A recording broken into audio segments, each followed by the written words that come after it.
तो टिकट भी जो मेरी लूज़ भी हुई थी वो ज़ाहिर शाह साहब की वजह से टिकट मेरी लूज़ हुई थी। टिकट मेरे पास 5 दिन रही है, 5-6 दिन मेरे पास टिकट रही है।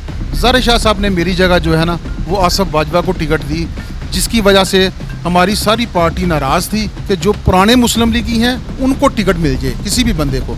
लेकिन आसफ़ बाजवा का जब तल्लक ही नहीं है पार्टी से, तो उसको कैसे टिकट जो है ना वो अपना इशू हुई। ज़ाहिर शाह साहब ने पार्टी फंड के नाम पे आसफ़ बाजवा से रकम ली और फिर उसको जो है ना वो टिकट दिलवाई गई। लेकिन जब मौका आया सारे पीछे हट गए और 11 अप्रैल 2013 को मैंने फिर जाके अपना आज़ाद हैसियत से जो है ना वो निशान लेके आया। तो अल्लाह के फजल करम से मैंने उस दौर में काम किया है जब मुस्लिम लीग नून का कोई भी डस्का में नाम लेने वाला नहीं था, बल्कि मैं पंजाब का वाहद बंदा था। इसको मियाँ नवाज शरीफ साहब ने कहा था कि मिर्ज़ा शाह सदीक PP 130 में, क्योंकि अस्सलाम वालेकुम नाज़रीन, मैं हूं आपका मेज़बान समामा खालिद।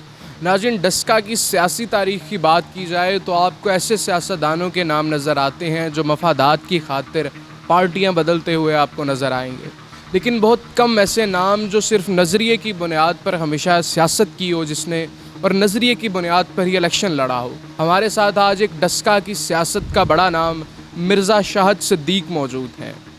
पहले नून लीग में थे लेकिन अब काफ लीग में हैं। हम उनसे जानेंगे कि किस तरह उन्होंने अपनी सियासत का आगाज़ किया और फिर जो नून लीग को छोड़कर वो क्यों काफ लीग में आए। अस्सलाम वालेकुम। जी वालेकुम सलाम जी।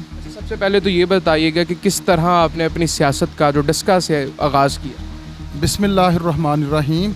सबसे पहले तो मैं डस्को न्यूज़ का शुक्रिया अदा करता हूँ कि आपने मुझे ये मौका दिया है इजहार ख्याल करने का कि साबका जो मेरा टाइम है, सियासी वाबस्तगी जो मेरी थी मुस्लिम लीग नून की, वो मैं और मेरा ख़ानदान, कोई भी ढकी छुपी बात नहीं है कि हम मुस्लिम लीग के प्लेटफार्म से, मेरे सक्के चचा थे मिर्ज़ा रफ़ीक साहब भी बल्दिया में इलेक्शन जीत चुके हैं।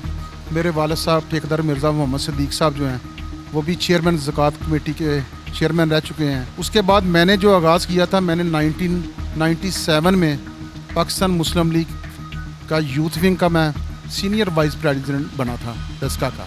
आप शुरू से अमली सियासत में थे, स्टूडेंट लाइफ से आप सियासत में आए, यूथ से स्टार्ट किया, आप यानी किसी वरासत में नहीं आए, एक खुद जो इनिशिएटिव लेके स्टार्ट किया। अल्हम्दुलिल्लाह जी, बिल्कुल जो है ना तो हमारी जो है को बैक में कोई ख़ानदानी तौर पे कोई हमारा कोई ऐसा था कि कोई MNA या कोई MPA या किसी पार्टी से कोई वाबस्तगी। हम क्योंकि मुस्लिम लीग में थे हमारे ख़ानदान, और हम मुस्लिम लीग में जो है ना वो वहीं से शुरू किया था। तो जैसे कि मैंने आपको बताया है कि यूथ विंग से मैंने शुरू किया है। उसके बाद 2001 में जब मुशर्रफ का दौर था, बल्दियाती इलेक्शन हुए, तो 2001 में मैंने जनरल सीट पे इलेक्शन लड़ा। तो अल्लाह पाक की ज़ात ने मुझे इज़्ज़त दी और मैं इंशाअल्लाह ताला काउंसलर, अवाम की मोहब्बत से काउंसलर मुंतखब हुआ।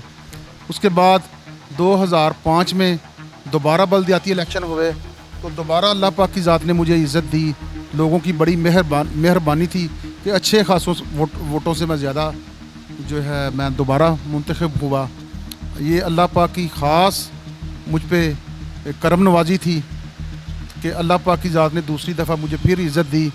उसके बाद 2006 में क्योंकि मियाँ साहब मुल्क से बाहर थे, तो मैंने पाकिस्तान मुस्लिम लीग नून के लिए बहुत ज़्यादा काम किया था, बहुत ज़्यादा वर्क किया था। डस्का के अल्हम्दुलिल्लाह लोग जो हैं, पुराने मुस्लिम लीगी जो जितने भी मेरे साथी हैं वो जानते हैं कि मैंने मुस्लिम लीग नून के लिए जो वर्क किया था, उसकी वजह से मुझे 2006 में जनरल सेक्रेटरी तहसील डस्का मुंतखब किया गया। उसके बाद 2007 में मियाँ साहब जब बाहर से पाकिस्तान वापस आए, तो मैं दोबारा यानी कि मुस्लिम लीग नून के लिए जब हमने मियाँ साहब जब क्योंकि मुल्क से जब बाहर से वापस आए थे, तो सबको पता है कि डिक्टेटर मुशर्रफ का दौर था। तो मुशर्रफ के दौर में बहुत ज़्यादा सख्तियाँ थी, लेकिन अल्हम्दुलिल्लाह हमारे डस्का में, बल्कि डिस्ट्रिक्ट सियालकोट में मुस्लिम लीग नून का एक गढ़ तस्वर किया जाता है और हमने मियाँ नवाज शरीफ साहब का इस्तकबाल किया, मियाँ शहबाज शरीफ साहब का इस्तकबाल किया। मेरे पे आज भी 3-4 FIR हैं जो मौजूद हैं मेरे पास। FIR हुई, मैंने बहुत ज़्यादा मुश्किल टाइम पे, बल्कि हमारे घरों में पुलिस ने छापे मारे, पुलिस ने सीढ़ियाँ लगा के हमारे घरों में जो है जदों को किया। तो मिर्ज़ा साहब, आजकल जो नून लीग को डस्का को नून लीग का गढ़ कहा जाता है, वो कहीं आप ही की मेहनतों का समर तो नहीं है?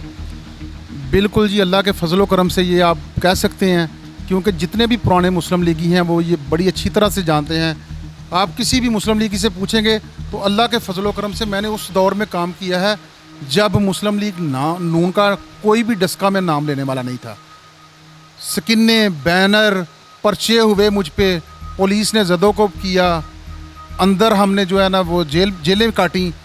लेकिन 2008 में जब मियाँ साहब पाकिस्तान में अपना इलेक्शन भी लड़ा और पंजाब में मुस्लिम लीग नून की गवर्नमेंट भी बनी, तो उस वक़्त मुझे यानी कि मुस्लिम लीग ने यानी कि जनरल सेक्रेटरी भी था मैं तहसील का, फिर मुझे उन्होंने डिस्ट्रिक्ट का सीनियर नायब सदर भी बना दिया। 2009 में मुझे, क्योंकि हमारे डिस्ट्रिक्ट के ख्वाजा मोहम्मद आसफ़ साहब थे जो लीड कर रहे थे, उन्होंने मुझे 2009 में डस्का सिटी का सदर भी मुंतखब किया। कहा जाता है कि आपके ख्वाजा आसिफ साहब से बड़े अच्छे ताल्लुकात हैं। कोई भी डस्का का ऐसा सियासतदान जो है वो नून लीग का हो, चाहे सबसे ज़्यादा अच्छे आपके ताल्लुकात हैं ख्वाजा आसिफ साहब के साथ? बिल्कुल जी, अल्लाह के फजलो करम से इसमें कोई शक नहीं है कि मेरा आज भी ख्वाजा मोहम्मद आसफ़ साहब से बड़ा अच्छा तल्लक है। पार्टी एक अलहदा, आप समझते हैं, पार्टी एक उनकी मुस्लिम लीग नून की वो पार्टी में है और मैं अब तो इंशाल्लाह ताला मुस्लिम लीग काफ में हूँ। तो तल्लक जो है ना वो पार्टी का तो नहीं है, कोई भी कि पार्टी जिसमें भी हो वो एक अलहदा प्रोसेस है। लेकिन मैं अपना जो है ना वो ख्वाजा साहब के साथ मेरा अल्हम्दुलिल्लाह आज भी तल्लक है। आपकी मुस्लिम लीग नून के लिए आप बता रहे कि इतनी कुर्बानियाँ, जेलें काटी, ज़दोकोब किया गया, घरों में पुलिस के छापे मारे गए, FIR हुई, लेकिन फिर भी जो है आप नून लीग को क्यों छोड़ा आपने? आपकी एक टिकट का मसला भी बना था, क्या वही बुनियाद बना पार्टी छोड़ने का? हाँ, ये बड़ा अच्छा क्वेश्चन किया है आपने। असल में 2013 में ना जब अपना दोबारा इलेक्शन अपना हो रहे थे 2013 में, तो क्योंकि मुझे भी मुंतखब किया गया था, हमारे डस्का के 12 बंदे थे जिन्होंने मुस्लिम लीग नून के लिए MPA के लिए टिकट अप्लाई किया था, उसमें मैं भी था। तो जब 4 अप्रैल 2013 को मेरा इंटरव्यू हुआ तो मुझे उन्होंने क्लियर करके कहा कि आपके पास टिकट है, आप जाके अपना इलेक्शन कंटेस्ट करें। सुनने में ये भी आता है कि आपको बगैर इंटरव्यू के टिकट दिया गया, इतनी वाबस्तगी थी आपकी नून लीग के साथ? बिल्कुल बिल्कुल जी, बल्कि मैं पंजाब का वाहद बंदा था, पंजाब में वाहद बंदा था जी। इसको मियाँ नवाज शरीफ साहब ने कहा था कि मिर्ज़ा शाह सदीक PP 130 में, क्योंकि उस वक़्त हमारा हल्का 130 था, तो PP 130 में मिर्ज़ा शाह सदीक है। लेकिन ये बदकिस्मती लगा लें कि हमारे ऊपर MNA जो थे वो ज़ाहिर शाह साहब थे, उन्होंने आसफ़ बाजवा साहब, असल में मैंने पार्टी की वो वजूहात जो है ना वो भी आपको बतानी है कि पार्टी इसलिए छोड़ी थी कि आसफ़ बाजवा साहब का मुस्लिम लीग नून से कोई तल्लक नहीं था। वो उससे पहले जो थे वो पीपल्स पार्टी में रह चुके थे, पीपल्स पार्टी से पहले IJI में भी रह चुके थे, लेकिन मुस्लिम लीग नून से उनका बिल्कुल भी तल्लक नहीं था। उन्होंने यानी 2013 में ही अपना जो है ना एक फॉर्म फिल करके ना जब टिकट अप्लाई किया, तो वो क्योंकि वो हमारे जितने भी थे, अपना हमारे नईम भट्ट साहब थे वो जनरल सेक्रेटरी सिटी डस्का के, साजिद भट्ट साहब थे यूथ विंग के, तौहीद भट्ट साहब भी जानते हैं, मलक जमील साहब भी जानते हैं, और ज़फ़र इकबाल भट्ट साहब जो हैं वो भी जानते हैं। हमारी बल्कि सबकी काविश थी कि जो पुराने मुस्लिम लीगी हैं उनको टिकट मिल जाए किसी भी बंदे को। लेकिन आसफ़ बाजवा का जब तल्लक ही नहीं है पार्टी से, तो उसको कैसे टिकट जो है ना वो अपना इशू हुई। उसकी वजह से जो है ना मैंने फिर अपना आज़ाद इलेक्शन कंटेस्ट किया।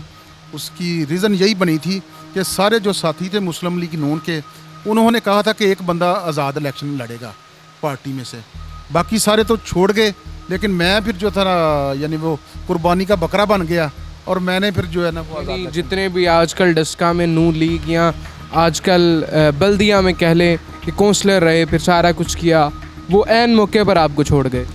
जी बिल्कुल बिल्कुल, ये बिल्कुल अल्लाह के फजलो करम से मैं मीडिया के ज़रिए बताना चाहता हूँ कि बिल्कुल वो पीछे हट गए थे। पहले उन्होंने मेरे साथ, हमारा इधर मैरिज हॉल था संगम मैरिज हॉल में मेरे साथ उन्होंने वादा किया था कि हम 11 बंदे जो बाकी हैं उनमें से एक बंदा इलेक्शन लड़ेगा।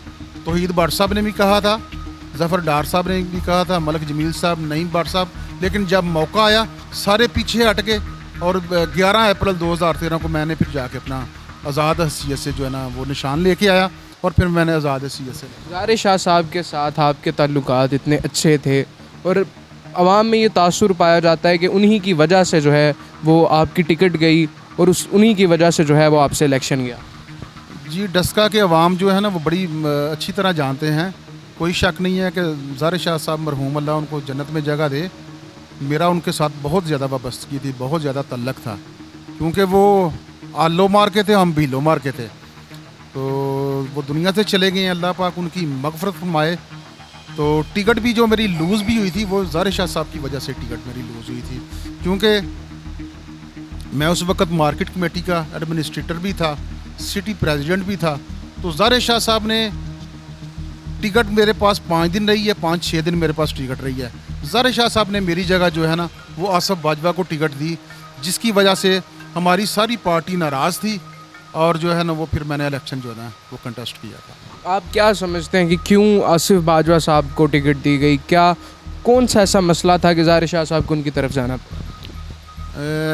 ये जो है ना मसला तो मैं अपना जो है ना मीडिया के ज़रिए अपना क्या बताऊं। बहरहाल चलें, अपना आपको भी पता है और साथियों को भी पता है कि ज़ाहिर शाह साहब ने पार्टी फ़ंड के नाम पे आसफ बाजवा से रकम ली, पार्टी फ़ंड के नाम से आसफ बाजवा से रकम ली और फिर उसको जो है ना वो टिकट दिलवाई गई। सबसे पहले तो मैं ये समझता हूँ कि ऊपर अल्लाह की ज़ात है, अल्लाह की ज़ात को शायद ये यानी कि जो है ना मेरे बारे में जो है ना अल्लाह पाक की ज़ात को शायद ये मंजूर ना था, इसलिए मुझसे टिकट लूज़ हो गई। मिर्ज़ा साहब, डस्का तो नूली का गढ़ है।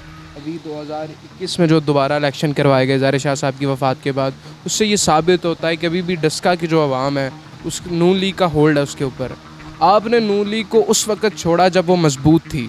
लोग छोड़ के जाते हैं जब कोई पार्टी कमज़ोर हो जाती है। अब आप क्या देख रहे हैं कि नवाज़ शरीफ साहब जो हैं उनको इक़्तिदार में वापस आता देख रहे हैं उनकी पार्टी को या नहीं? अल्लाह के फजलो करम से इंशाअल्लाह ताला ऐसा तो कभी भी नहीं होगा। जो पार्टी इदारों के ख़िलाफ़ बात करती है, मियाँ नवाज शरीफ साहब मुल्क से बाहर बैठकर पाकिस्तान के इदारों के ख़िलाफ़ बात करती है, अदलिया के ख़िलाफ़ बात करती है। जब अदलिया उनके हक़ में फ़ैसले दे तो वो कहते हैं कि बिल्कुल अदलिया ठीक है। जब अदलिया उनके ख़िलाफ़ फ़ैसला दे तो वो कहते हैं कि जी अदलिया जो है ना वो रॉन्ग है, गलत है। तो इदारों के ख़िलाफ़ जब वो बात करते हैं तो यकीन करें हमारा दिल जो है ना वो दुखता है, इसलिए कि हमारी पाक फ़ौज है, पाक फ़ौज ने बहुत ज़्यादा कुर्बानियाँ दी हैं। आप भी जानते हैं, सारा पाकिस्तान जानता है, बल्कि आउट ऑफ कंट्री के लोग भी जानते हैं कि पाकिस्तानी फ़ौज ने बहुत ज़्यादा कुर्बानियाँ दी हैं। और ये हमारे जो अपना साबका वज़ीर आज़म साहब हैं और उनकी जो फैमिली के जितने भी मेंबर हैं वो सारे इदारों के ख़िलाफ़ ऐसे बात करते हैं जैसे कि वो को बादशाह, यानी वो चाहते थे कि बादशाही निज़ाम हो। मियाँ नवाज शरीफ जो है ना वो अपने अंडर सारा कुछ करना चाहते थे। सो बात ये है कि अल्लाह के फजलो करम से इंशाअल्लाह ताला कभी भी जो पाकिस्तान के ख़िलाफ़ हो, क्योंकि पाकिस्तान जो है वो आपको भी पता है कि ला इलाहा इल्लल्लाह मुहम्मद रसूलुल्लाह के नाम पे बना है। तो अल्लाह के फजलो करम से इसको कोई भी ख़त्म नहीं कर सकता। इसको जो ख़त्म करने वाले हैं अल्लाह के फजलो करम से वो निस्तो नाबूद होंगे। और वो जो आप नवाज शरीफ की फैमिली का हाल देख रहे हैं वो यही है कि वो पाकिस्तान को ख़त्म करना चाहते थे। जैसा आप काफ लीग को ज्वाइन करने की वजह क्या थी? जी, असल में काफ लीग को ज्वाइन करने की वजह ये थी कि ये भी मुस्लिम लीग, पाकिस्तान मुस्लिम लीग ही है और मैं समझता हूँ कि ये असल पाकिस्तान मुस्लिम लीग जो कायदे आज़म है यही मुस्लिम लीग है। उसकी रीज़न है कि 2002 से लेकर 2007 तक जो इक़्तिदार रहा है मुस्लिम लीग काफ का, वो CM थे अपना परवेज़ लाई साहब, चौधरी परवेज़ लाई साहब। उन्होंने बहुत ज़्यादा काम किए हैं, बल्कि पाकिस्तान की तारीख़ में सबसे ज़्यादा अगर कोई काम हुए हैं तो वो उसी तारीख़ में 2002 से लेकर 2007 तक हुए हैं। 112 देख लें, वज़ीराबाद में कार्डियोलॉजी देख लें, उसके अलावा पेट्रोलिंग पुलिस देख लें, हमारे डस्का में नहर का पुल देख लें, उसके अलावा सिविल हॉस्पिटल की बिल्डिंग भी जो है वो भी उसी दौर में बनी है। लड़कियों के कॉलेज का बहुत प्रॉब्लम थी, वो भी बिल्डिंग उसी दौर में बनी है। इवन के बल्कि कॉलेज रोड जो बना है वो भी इसी दौर में बना है। तो मैं समझता हूँ कि जितने काम जो हैं वो मुस्लिम लीग काफ के दौर में हुए हैं उतने काम आज तक भी नहीं हुए, मेरी होश में तो नहीं हुए कोई भी। और लोग भी जानते हैं कि अल्लाह के फजलो करम से मुस्लिम लीग काफ जो है आइंदा भी जब इंशाअल्लाह ताला इक़्तिदार में आएगी और अल्लाह के फजलो करम से वही काम करवाएगी। डस्का में ये कहा जाता है कि काफ़ी देर जो इक़्तिदार है वो ज़ाहिर शाह साहब के पास रहा, वो बड़े दावे करते हैं कि जी गलियां पक्की उन्होंने करवाई, सारा कुछ उन्होंने करवाया। आप क्या समझते हैं कि उन्होंने भी कोई काम करवाया या नहीं? ये भी आपने बड़ा अच्छा क्वेश्चन किया है, क्योंकि डस्का जो है वो मुस्लिम लीग नून का गढ़ समझा जाता है। लेकिन मैं समझता हूँ कि कोई भी आप काम जो है ना, जिस तरह का यानी कि को गलियाँ नालियाँ उन्होंने क्या बनवानी है, ये कॉलेज रोड जो है ये आज तक सीवरेज का निज़ाम वो ठीक नहीं कर सके। डस्का से हमेशा मुस्लिम लीग नून ने वोट लिए हैं, ज़ाहिर शाह साहब हमेशा MNA बने हैं, लेकिन आप ये देख सकते हैं कि सीवरेज का क्या निज़ाम है। गलियाँ नालियाँ जो हैं वो भी उसी दौर की बनी जो है ना, अब काम हो रहे हैं। तो मैं समझता हूँ कि कोई बताएं, वो ज़ाहिर शाह साहब ने कोई कॉलेज, कोई यूनिवर्सिटी बताएं, कोई हॉस्पिटल की बिल्डिंग बताएं, क्या ज़ाहिर शाह साहब ने किया है? सिर्फ जो है ना वही जो है ना, मैं समझता हूँ कि जो पाकिस्तान का जो हमारे इलाके का जो बैड दौर है वो ज़ाहिर शाह की हुक्मरानी में जो है ना वही रहा है। कुछ ही माह बाद बल्दियाती इलेक्शंस आने वाले हैं, फिर उसके बाद बहुत ही जल्द जनरल इलेक्शंस आने वाले हैं। आप किस पार्टी के टिकट से जो है वो बल्दियाती इलेक्शंस में उतर रहे हैं या आगे क्या इरादा रखते हैं आप? मुझे क्योंकि बड़ी अहम ज़िम्मेदारी सौंपी गई है, मैं सिटी प्रेसिडेंट हूँ PMLQ का, तो अल्लाह के फजलो करम से इंशाल्लाह ताला बल्दियाती इलेक्शन जो है 2022 में है, तो वो इंशाल्लाह ताला हमारी जो पार्टी है जो उसका फ़ैसला होगा, क्योंकि पार्टी का जो फ़ैसला होगा वो तो अभी PTI के साथ उनका इल्हाक बना हुआ है। तो बल्दियाती इलेक्शन में इंशाल्लाह ताला जो हमारी पार्टी फ़ैसला करेगी, अल्लाह के फजलो करम से हम उसी तरीके से मैदान में उतरेंगे जो हमारी पार्टी फ़ैसला करेगी। मेरा नहीं ख्याल कोई भी कि किसी भी गवर्नमेंट ने इतने काम करवाए हों जितने परवेज़ लाइक साहब के दौर में काम हुए हैं। तो मैंने इसीलिए ज्वाइन किया है कि हम आवाम के लिए, डस्का के शहर के लिए सीवरेज का काम है। सीवरेज का निज़ाम बहुत ज़्यादा जो है ना डिस्टर्ब है, वो आप सब लोग जानते हैं। तो अल्लाह के फजलो करम से इंशाल्लाह ताला हमारी बात चल रही है। हमारे वो बाउर रिजवान साहब हैं, वो सूबाई वज़ीर हैं, उन्होंने भी इस बारे में बड़ा वर्क किया है। इसके अलावा जो हमारा इल्हाक है PTI से, अली अजद मलिक साहब जो हैं वो भी एक वर्कर आदमी हैं और बड़ा वो इंशाल्लाह ताला मेरा उनके साथ 2002 से लेके 2007 तक बड़ा अच्छा टेन्योर गुजरा है। वो भी काम करने वाले बंदे हैं। चौधरी मुमताज़ साहब भी अच्छे बंदे हैं, तो इसलिए वो भी सीवरेज के बारे में ही काम कर रहे हैं। तो अल्लाह के फजलो करम से हमारा भी यानी ऊपर मली साहब MNA की सीट पर, MPA की सीट पर कोई और आता है अगर अगले इलेक्शंस में, मिर्ज़ा सिद्दीक को हम वर्किंग करता देखते हैं, मिर्ज़ा शाहिद सिद्दीक को हम वर्किंग करता देखते हैं, तो क्या डस्का में चेंजेस नज़र आएंगे फिर हमें? इंशाल्लाह ताला अल्लाह के फजलो करम से इंशाल्लाह ताला, क्योंकि पाकिस्तान मुस्लिम लीग काफ का PTI से इल्हाक है, तो पॉसिबल है कि अगला इलेक्शन जो अपना जनरल इलेक्शन होगा उसमें भी हो सकता है कि उनका इल्हाक हो। तो जो हमारी पार्टी हमें सौंपेगी अल्लाह के फजलो करम से हम इंशाल्लाह ताला। साहब बहुत शुक्रिया आपके वक़्त का। थैंक यू जी, थैंक यू। जिन ये थे मिर्ज़ा शाहिद सिद्दीक साहब जो आपको बता रहे थे कि किस तरह नज़रिए पर जो है सियासत की जाती है और नज़रियाती तौर पर अगर आपको ठेस पहुंचाई जा रही है तो मुश्किल वक्त हो या चाहे पार्टी इक़्तिदार में हो, आपको अपने नज़रियात की खातिर पार्टी छोड़नी भी पड़े तो छोड़ दें। इसी के साथ इजाज़त दीजिए। अल्लाह हाफ़िज़।